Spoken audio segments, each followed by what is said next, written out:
চলমান রাজনৈতিক অস্থিরতার মধ্যেই বাংলাদেশের সাবেক রাষ্ট্রপতি শেখ মুজিবুর রহমানকে নিয়ে বিস্ফোরক মন্তব্য করেছেন পাকিস্তানের প্রধানমন্ত্রী শাহবাজ শরীফ।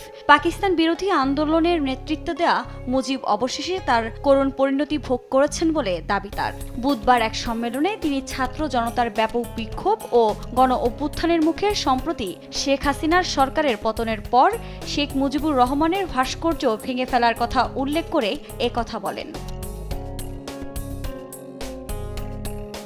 জিও নিউজের প্রতিবেদনে বলা হয়, ছাত্র জনতার ব্যাপক বিক্ষোভে শেখ হাসিনার নেতৃত্বাধীন সরকারের পতন হওয়ার পর শেখ হাসিনা ও তার বোন সামরিক হেলিকপ্টারে ভারতে পালিয়ে যান। পরে ক্ষুব্ধ জনতা শেখ মুজিবুর রহমানের বেশ কয়েকটি ভাস্কর্য ছবি ভাঙচুর করে।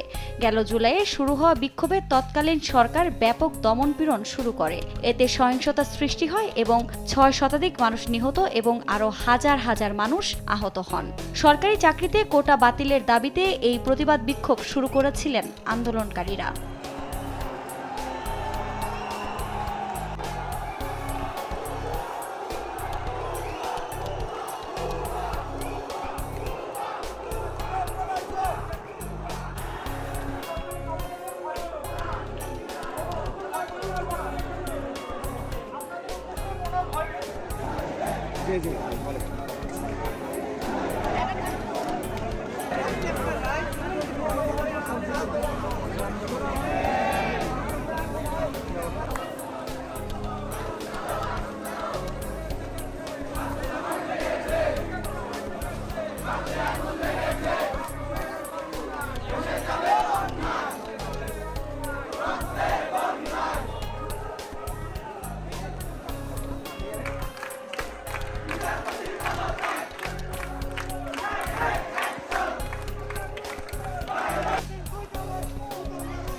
তার মতে শেখ মুজিব পাকিস্তানকে বিভক্ত করেছিলেন।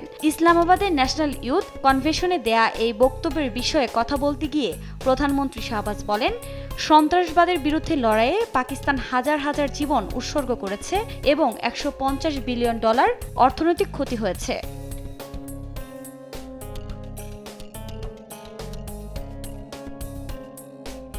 1971 সালের 25শে মার্চ পাকিস্তানি বাহিনী ঢাকায় গণহত্যা চালানোর পর পাকিস্তানের সাথে যুদ্ধ শুরু হয়ে যায়। দীর্ঘ 9 মাস যুদ্ধে 30 লাখ মানুষ শহীদ হন। আফরিন মৌ, নিউজ ডেস্ক, দেশ টিভি।